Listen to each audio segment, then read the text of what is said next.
Celebrate the holidays at an Arizona state park. Whether it's a cool weather hike through the low desert, playing in the snow in the high country, or packing up the family in the RV and spending Christmas in the parks. Just don't forget the presents. Arizona state parks have something for everyone this holiday season. Find an Arizona state park near you by visiting azstateparks.com. And happy holidays from Arizona State Parks and Trails.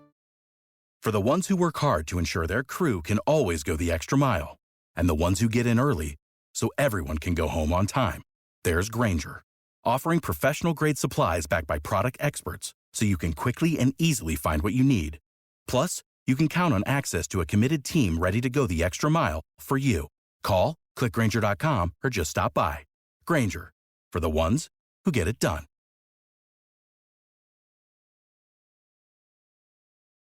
Serie Chronicles is a Media Chronicles production.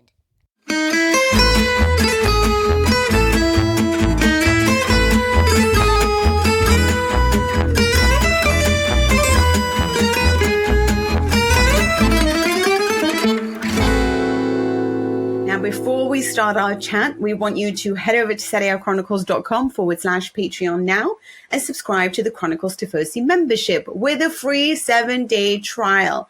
Get priority access to every episode and voice note before the rest of the world.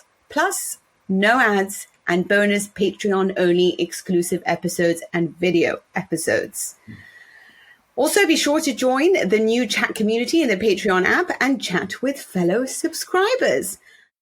Hello and welcome to our little segment. This is for our Chronicles Tifosi Patreon members, in which we always have a little session after we record the main pod, and it will be about a specific topic of discussion. This time around, considering that the market ended last week, we thought we'd discuss all the latest transfer action that happened. And it wasn't exciting. It wasn't exciting all around Europe. There wasn't a big player that moved. For the first time in about 3 years, we haven't had Lukaku trying to change either. So it's been somewhat depressing to watch, in all honesty. But that doesn't mean that there haven't been many movements. Cyril Ngonge, who scored a goal, but actually it was then registered as an own goal, was the most expensive signing in Serie A in the January transfer window, followed by Bologna's Santiago Castro and Roma's Tommaso Baldanzi. So those were the three biggest ones.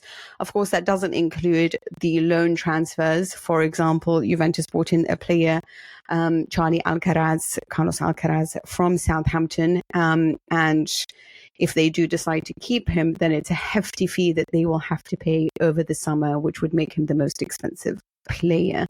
But I guess we're here to discuss who did the best, who actually, Napoli, for example, were very busy in this transfer window. They tried to bring in players. They made it clear that they had gone in for Dragusin and actually offered a lot of money. And I guess I want to ask both of you. I'll start with you, Patrick. Is there a particular move that stood out for you? And what do you think in particular of Napoli's, the players that they brought in, from Mazzocchi to Traore, Ngonge and Donker? Yeah, I think Napoli's is a bit hit and miss, really. A bit frenetic the way that they've gone into the market. I think Ngonge, or Ngonge as he's now asked us to call him. He's clarified that after his move to Napoli. It would have been nice if he told us when he first signed for Verona, but there we go. I think he's a good player. I really like him. He's a valid alternative to Politano, a left-footed right winger who can beat a player, who can make things happen, be it from open play or from dead ball situations. Hamid Traore, we've seen Junior Traore, we've seen him in the past with Sassuolo. He is suited to this system, but it's a bit weird because we mentioned it on the main pod. Nicky mentioned about now reigning Polish Footballer of the Year, Piotr Zielinski's been left out of Napoli's Champions League squad, and De Laurentiis tried to justify that by saying we need to have a look at Traore. But he's more of a wide player, left winger in a 4-3-3 or perhaps even a false nine, as opposed to him playing as part of a midfield unit. We've still got a lot of question marks about Napoli. Mazzarri's presumably not going to be there beyond the summer. They felt that they needed to bring in Mazzocchi. I think that was a good signing. It's one of those where you almost forget it happened in January because it happened right at the start of the window, which, lest we forget, lasts for a month.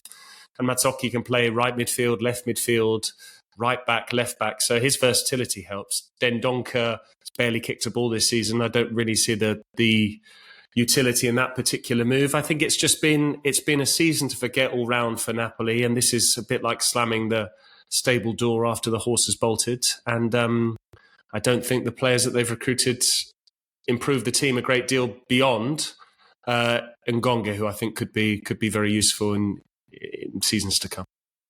Yeah, it was an interesting one. I tend to think the same as you, Patrick. It felt a bit like echoes to me of how they went about hiring their manager in the summer. It was just like, oh, crap, we've got to do something. Let's just throw our arms out in all directions and see what we grab. It felt a bit all over the place. I suppose you could make a case that other than Ngonge, they haven't really put big money into anything. Mazzocchi is, for €3 million, a cheap pickup. You know, you're getting someone who, we've talked about his story before on the podcast. He's someone who is from Napoli originally, has had this fantastic story where he's gone almost all over the country except for back to Naples, and finally gets to come home to Naples. So for €3 million, you're kind of making a trade-off there with him coming in and just having another body, really, more than anything else, and saying, I think for that sort of price, you can view it as a not significant investment in something that's partly about getting you through to the end of the season and adjusting your team slightly to what Mazzarri's doing in the short term. And I think that the Ngonge signing you can offset a bit with saying, well, we sold Elmas, right? Elmas was, I think, about 24 million euros is what they have on transfer market going out. Ngonge comes in for 18 million. So you haven't really spent money net in this transfer window. And so it's kind of okay.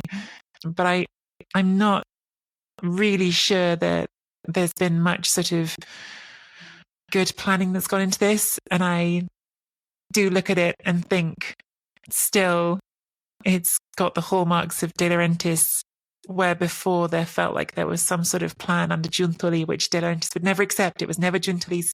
Giuntoli should get no credit for it whatsoever. But I think that you take him out of the room, and I think that the whole policy feels a bit less structured. And I also just think it's sad because this was an extraordinary team last season, and it feels like, gosh, is this how far we've fallen? That instead of talking about them defending their title in any serious way, it's grabbing a few odds and ends here and there to plug a Mazzarri system until the end of the season. The big game is almost here, and there's no better way to cash in during America's biggest sporting event than Prize Picks, America's #1 fantasy sports app.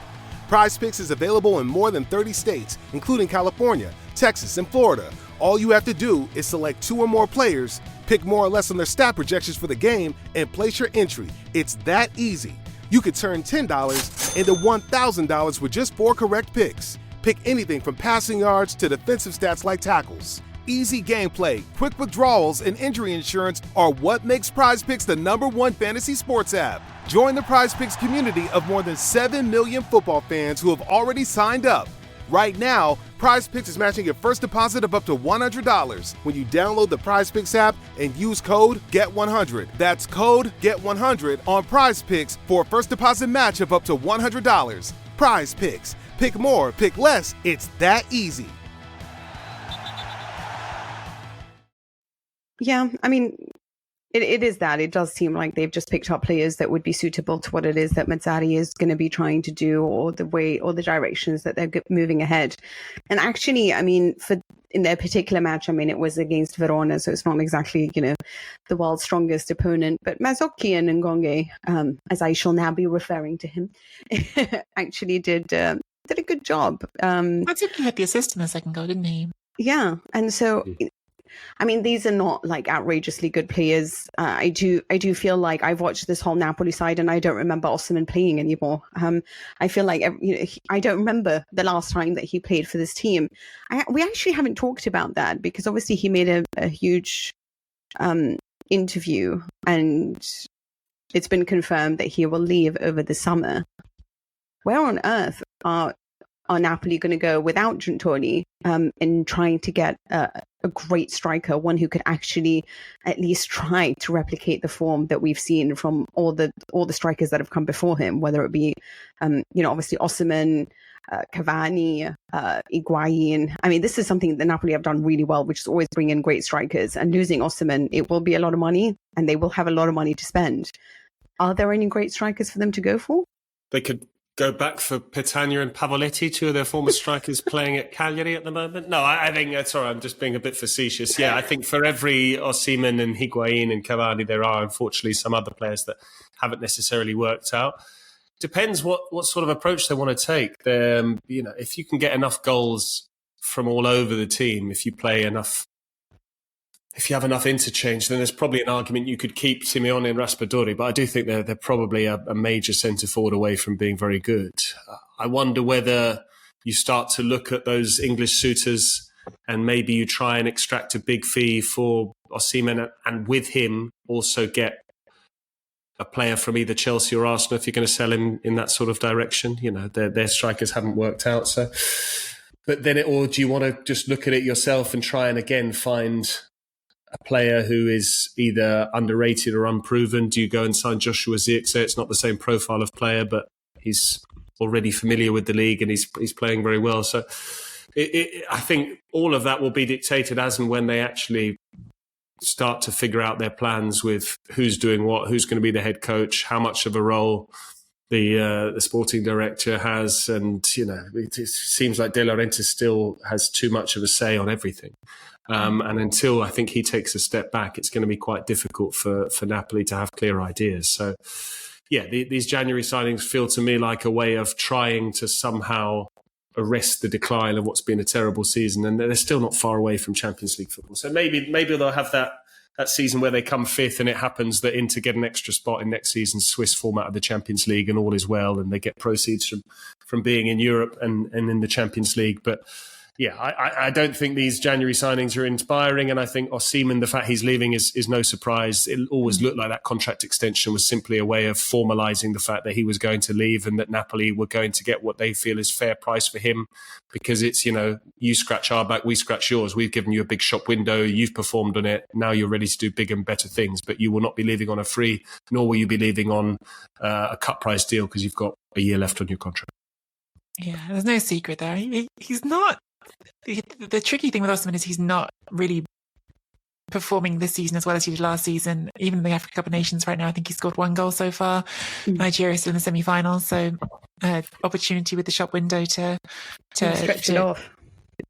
Yeah, so exactly. So, so we'll see. But I do think his market value last summer was certainly over that 100 million mark, and now.